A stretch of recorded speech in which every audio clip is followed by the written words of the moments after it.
A seca que inspirou o livro O 15 de Raquel de Queiroz completa um século e está sendo lembrada numa exposição em cartaz na Biblioteca Pública Espaço Estação, na Rua 24 de Maio, número 60, no centro. A mostra traz objetos típicos daquela época, além de fortes registros fotográficos. Lá se tinha ficado Josias, na sua cova à beira da estrada, com uma cruz de 2 paus amarrados, feita pelo pai. Ficou em paz, não tinha mais que chorar de fome, estrada fora. Esse é um dos trechos de O 15, romance de Raquel de Queiroz, que projetou a escritora nacionalmente. A obra foi escrita quando Raquel estava apenas com 20 anos de idade e foi publicada em 1930. Agora, essa grande seca que inspirou o livro está completando 100 anos. A narração pode ser comparada também a vários outros momentos de estiagem, inclusive o que passamos atualmente. Uma exposição promovida pela Biblioteca Menezes Pimentel, no Espaço Estação, está marcando o centenário da seca de 1915. Essa exposição a gente faz um contraponto com a literatura da Raquel de Queiroz, né? O papel da biblioteca é levar essas, digamos assim, essas problemáticas da sociedade de uma forma que as pessoas possam fazer uma leitura mais fácil, né? Porque muita gente não tem acesso a livros ou não gosta. Então, esse momento é para que as pessoas tenham uma maior sensibilidade e clareza de um fato que aconteceu há 100 anos e nós ainda estamos falando da mesma coisa. A mostra conta com registros fotográficos feitos pelo fotógrafo Ricardo Schmidt sobre a seca de 1977. Em 6 registros, ele descreve aspectos da seca no Ceará, pegando também como exemplo o livro 15 de Raquel de Queiroz. Na verdade, são páginas de revistas que foram publicadas a respeito da seca de 77. Ela serve de uma maneira muito sensível para mostrar ou identificar o livro da Raquel de Queiroz, que talvez é o livro que melhor descreva esse problema gravíssimo que é a seca no Nordeste. Apesar de ter vários autores, sabe, que falam a respeito, que é o caso do Rodolfo Teófilo, a própria Raquel, Graciliano Ramos também fala sobre a seca, mas o livro da Raquel é fantástico, sabe, porque ele coloca a coisa de uma maneira que é impossível não se sensibilizar. Além das fotografias, a exposição procura aproximar o visitante dessa realidade, com uma réplica da casa de um vaqueiro daquela época, da seca de 1915. Entre os objetos expostos, encontramos terço, crucifixo, gibão, lamparina e a imagem do Padre Cícero. No livro O 15, a gente pensou alguns objetos, tentou retratar mais ou menos a forma como era a casa dos vaqueiros daquela época. A mostra faz parte de uma programação especial durante os meses de julho e agosto, para marcar os 100 anos da pior seca vivida pelos cearenses. Além da exposição, a gente tem outras formas de apresentar esse momento, como exibição de documentários às quartas e quintas-feiras, do horário de meio-dia às 14 horas. A gente tem apresentado alguns documentários sobre a seca e sobre a água. Temos também aqui no setor do Ceará algumas curiosidades bastante interessantes, né, que eu convido a população a vir conhecer. O livro da Raquel de Queiroz em japonês, o livro da Raquel de Queiroz autografada por ela mesma, dando de presente ao José Bonifácio, né? Como também a gente tem o 15 em alemão, né? Então a gente tem várias edições do 15 que está exposto aqui para as pessoas verem, né? E se você gostou da exposição e ainda não leu o livro 15, chegou às livrarias a 100ª edição dessa obra, editada pela José Olímpio, em um projeto especial com capa dura e prefácio de Nélida Pinhon.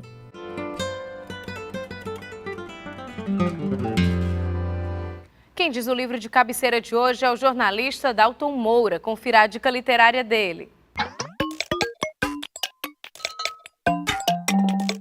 Bem, amigos do Papo Literário, um prazer estar aqui conversando com vocês e falando um pouco de um livro de um grande escritor cearense, dramaturgo, poeta, compositor, que é o Alain Mendonça. um dos livros já publicados pelo Alain Mendonça, dono de uma obra muito vasta, tanto na letra de canções, quanto em livros de poesia, quanto também em textos para teatro, um grande multiartista da nossa cidade. O livro se chama Angústias, Álcool e Cheiro de Cigarro. É um livro de poemas do conflito do ser consigo mesmo, poemas que dizem dessa tentativa de encontro da nossa personalidade cada vez mais difícil, atingida por tantas informações, por tanta pressa, pela velocidade que é o verdadeiro mal do século. O livro é uma investigação dessa relação do homem com o seu tempo e também do seu diálogo possível com o outro, inclusive com o outro amoroso também, né? A tentativa do amor possível em meio a essas noites de angústia, álcool e cheiro de cigarro. Então essa é a minha dica para todos do Papo Literário. Nossa imagem literária da semana não é sobre literatura, mas sobre uma publicação ligada ao Estatuto da Criança e do Adolescente que está completando 25 anos. O Unicef lançou em Brasília o relatório ECA 25 anos, Avanços e Desafios para a Infância e a Adolescência, que mostra como o ECA criou bases sólidas que asseguram o progresso dos indicadores da infância e da adolescência.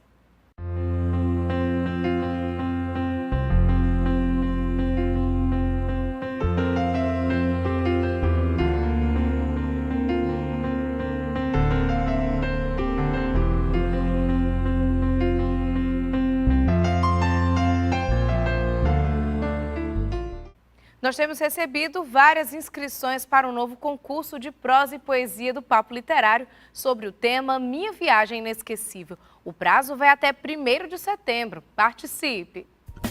E se você deseja se comunicar com a gente, anote aí o nosso e-mail, papoliterário@tvceará.ce.gov.br. O endereço é Rua Oswaldo Cruz, 1985, bairro Aldeota, Fortaleza, Ceará, CEP 60-125-048 e o telefone é 85 3101 3125. Após o intervalo, você vai assistir a uma entrevista especial com a escritora, atriz e acadêmica Glice Salles, que está lançando o livro Porto dos Olhos. A gente volta já. Papo Literário. Apoio cultural, Prêmios Editora. Imprimindo ideias. Despertando a conscientização.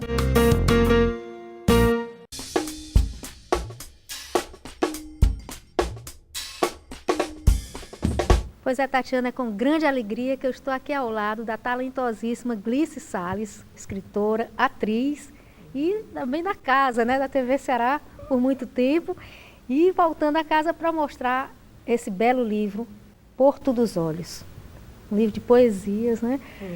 Você já escrevia desde cedo?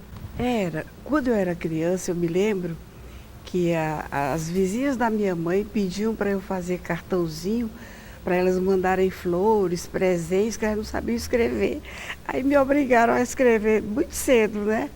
Eu gostava do colégio, o que eu gostava mais era da língua portuguesa. Matemática, eu até que não era tão mal, mas portuguesa que era a minha delícia. Quando eu achava bom fazer aquelas redações, descrições de quadros, narrativas, eu ficava sonhando, entrava nas telas. Você também fazia parte de agremiações, né? Eu ainda era estudante quando a minha professora de música, ela era compositora e pianista, Maria de Luz Gondim, era famosa ela. Ela, na escola, ela me viu e me levou para a Casa Juvenal Galeno. E lá eu comecei a declamar, a escrever textos, ler os textos, publicar e pronto, fui cria da casa, né? Aí de lá foi que eu parti para o teatro. Aí fiz rádio um pouco antes, aliás fiz bastante. Agora o teatro era a minha loucura, eu não sabia nem o que era. Eu nem tinha ido a teatro, nunca vi peças de teatro. Às vezes as companhias chegavam aqui, mas cobravam muito caro. Agora, depois que eu entrei no Teatro Experimental de Arte, que foi a minha estreia, com Haroldo, Bede Paiva, Marcos Miranda, Aí sim, aí eu tomei pé na coisa e digo, teatro é isso, então eu sei fazer. E além de participar no palco, você também escreveu, adaptou e escreveu textos, né? Escrevi na televisão, na TV Educativa, nesta televisão aqui, Amada, eu escrevi 5 ou 4 telenovelas. Lagoa do Junco, A Estrada, Hotel Estrela do Norte e Jornal dos 5, que até você foi repórter dessa novelinha. Adorava. Era um personagem assim, Muito bom. assim, meu heroína, né? Era. Mas tive muito apoio, o Poionhon, Belmino, eles faziam nas gravações, eles faziam uma locação muito boa. Depois que você deixou a televisão, você começou a escrever mais poesias ainda. Foi assim, Mônica, eu escrevia e engavetava. Escrevia e engavetava, não tinha nem interesse. Um belo dia eu mostrei os meus poemas ao meu professor de literatura, que era o Arthur Eduardo Príncipe, da poesia e dos poetas. Aí eu disse, professor, aí estão os meus poemas. Se você achar que tem algum valor literário, tudo bem. Se não, pode rasgar, que eu não estou nem aí. Olha, a minha surpresa quando ele me entregou os meus originais, com alguns poemas tinham observações dele. E ele me disse, estou lhe dando de presente um prefácio que eu não dou para todo mundo, não. Eu estou lhe dando de presente porque eu amei a sua poesia, o seu jeito de dizer. Tanto que o prefácio é dele, né? O prefácio desse livro é dele. Arthur Eduardo E a dedicatória que eu fiz também, a dedicatória que eu fiz para ele. Porque se ele estivesse vivo, faleceu ano passado, eu tenho a impressão que ele estaria apresentando esse livro. Com certeza. O seu filho, Domingos, é que tomou a frente. Foi. Ele foi que tomou a frente, fez tudo. A participação intensa, o amor que o Domingos dedicou a esse livro, eu acho que ele jamais teria saído da gaveta, porque ele foi responsável por tudo, procurou a editora e teve contato também com uma sobrinha nossa, prima dele, que é designer, a Paula Hargreaves, Paula Salles Hargreaves, que foi quem sonhou o meu sonho e colocou na capa. E é um grande presente. Agora, as meninas também atuaram aqui, ajudando, né? E os maridos delas, o Renato e o Wilson de Alencar Pinto, porque elas são casadas com 2 irmãos. É um livro muito, muito bonito, lindo mesmo, e bem variado as temáticas, né? É, Moniquinha, eu falo da natureza, falo do amor, falo da tristeza. Eu sou uma pessoa um pouco mais voltada para a melancolia, para a tristeza, do que mesmo para a alegria. Porque a alegria eu acho muito esvoaçante, muito saltitante e me inibe um pouco. Agora, na tristeza ou na solitude, eu me acomodo melhor. E são poesias assim, líricas, né? Poesias Tem muito lirismo, suaves também. Suaves, é. Eu gosto muito de dar vida às coisas inanimadas, né? Às cadeiras, aos jarros. E meu neto também, aliás, meus 5 netinhos são encantadores. Mas tem um que é mais voltado assim para a arte, e tem um poema aí que ele me provocou para fazer esse poema, porque ele entrou na sala e de repente surgiu a ideia. Você quer que eu fale desse poema? Ah, queria.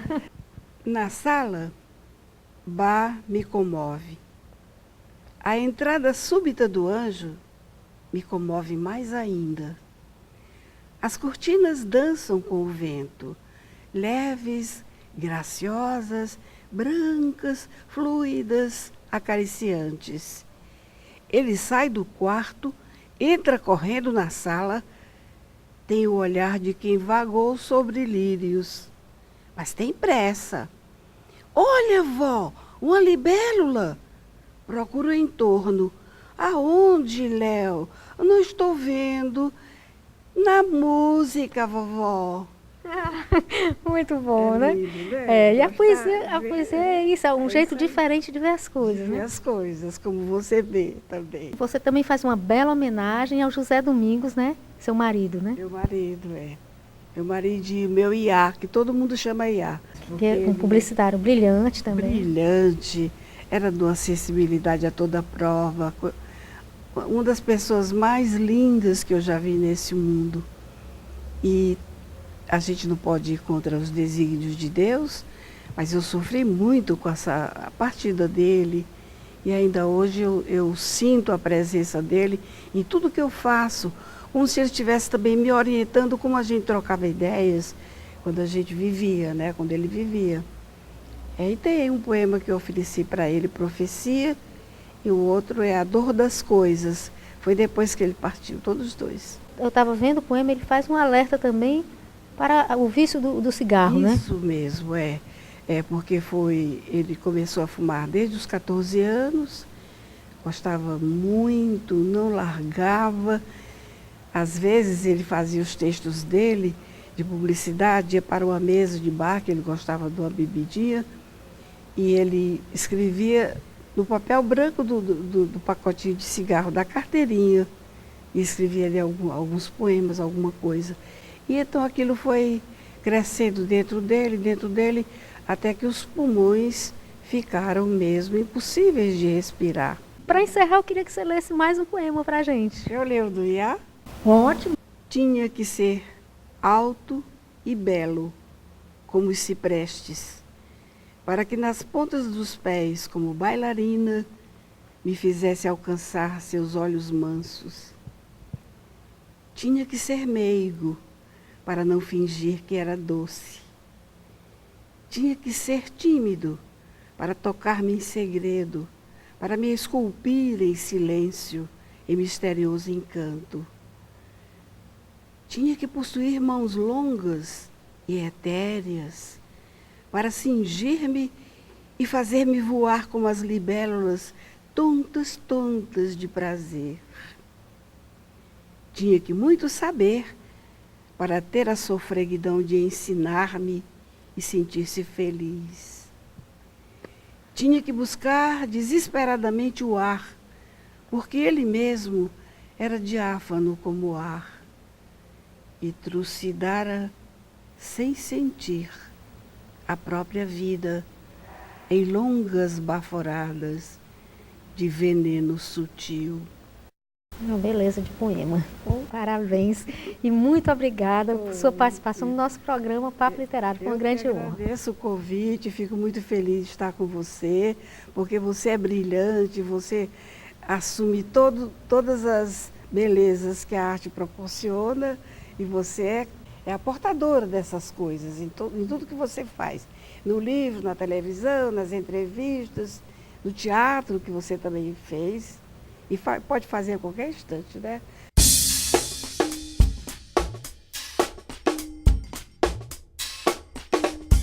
O Papo Literário está de volta e Fortaleza vai ganhar um novo espaço cultural que vai ser inclusive utilizado para lançamentos de livros. O projeto já está em andamento no Parque do Cocó. O Parque do Cocó vai passar por um grande projeto de revitalização, que vai incluir uma nova estrutura para eventos culturais, incluindo lançamentos literários. Muito possivelmente, no mês de setembro, nós teremos a inauguração do Cine Cocó, um espaço pequeno, mas um espaço que vai ser muito acolhedor, climatizado para 70 pessoas, para a gente lançamentos literários, tá?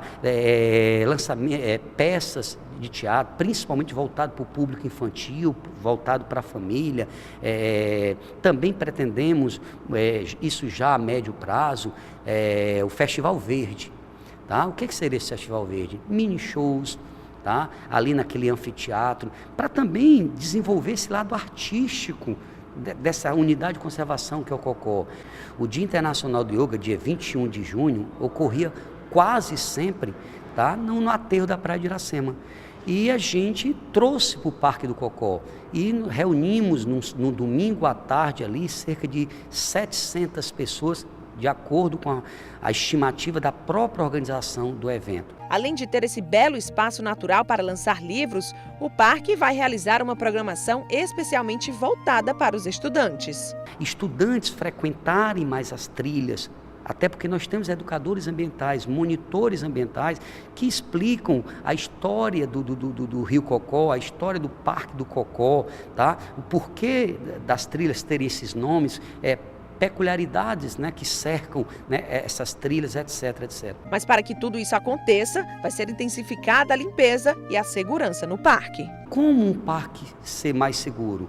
É esse parque também ser mais iluminado, a gente aumentar o efetivo, como estamos aumentando o efetivo da Polícia Ambiental, tá? o chamado BPMA, tá? Vamos, né, também aumentar o efetivo da SEV Segurança, né, que faz a segurança ali predial, ali do escritório, ali daquele entorno ali do anfiteatro. Então são essa série de ações que nesses 90 dias que a gente, né, assumiu a gestão do parque, que a gente vem implementando. Sempre, né, essas ações, sempre voltada para o que o nosso secretário pediu. Um parque mais visitado, um parque mais frequentado. Então hoje a gente tem aquela calçada ali do Cocó, mas vai virar um calçadão, porque vai ser mais frequentado, vai ser mais... Inclusive, a gente vai receber novos postes agora de iluminação para iluminar ali embaixo também, ali naquela área do anfiteatro, aquela área ali do centro de referência, ali onde fica o escritório, né, da administração do Cocó.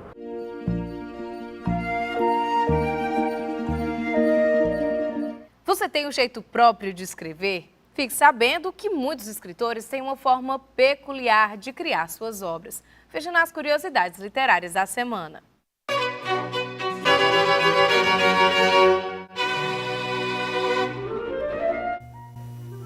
Pode parecer estranho, mas grandes escritores como Victor Hugo, Goethe e Ernest Hemingway gostavam de escrever em pé, em altas escrivaninhas. Será que a criatividade fluía melhor nessa posição? Já Pedro Nava preferia aparafusar os móveis da casa para que ninguém pudesse tirar nada do lugar. Aloísio de Azevedo tinha o hábito de desenhar e pintar sobre papelão os personagens principais de seus romances enquanto escrevia. E mesmo com toda a tecnologia atual dos computadores, a autora de Harry Potter, Joanne Kathleen Rowling, escreve seus livros à mão. Enfim, não importa o jeito de escrever, e sim o que se cria enquanto se escreve.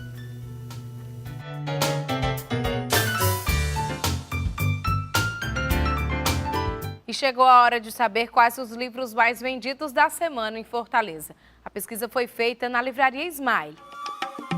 O livro de autor estrangeiro que ocupou o topo da lista dos mais vendidos nesta semana em Fortaleza foi Se Eu Ficar, da escritora norte-americana Gary Forman. O romance narra a história de um adolescente de 17 anos que fica em coma após o acidente que matou os pais dela e o irmão. Nas 24 horas, ela precisa compreender o que aconteceu e escolher entre viver e morrer. Já o livro de autor nacional mais comercializado foi O Irmão Alemão, de Chico Buarque de Holanda. Depois de conquistar 3 jabutis com Estorvo, Budapeste e Leite Derramado, Chico narra as lembranças de um menino sobre a biblioteca do pai. A obra tem alguns traços autobiográficos.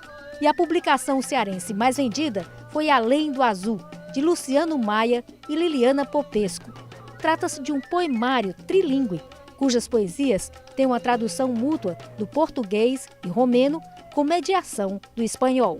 Nosso clipoema de hoje traz versos de um novo talento da literatura cearense, a escritora Tânia Salles. A narração é de Lana Soraya.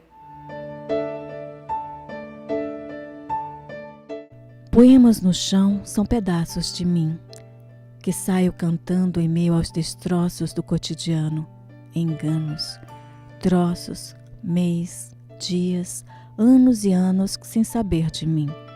Cadê minha verdade? Onde escondi aquela saudade que se fez lágrima, que na luta do dia a dia pairam congeladas?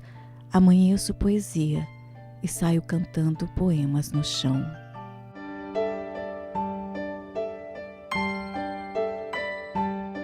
E aí, gostaram? Pois é com esses versos de Tânia Salles, narrados por Lana Soraya, que encerramos o Papo Literário de hoje. Mas a gente volta no próximo sábado com novas atrações do mundo das letras. Até lá!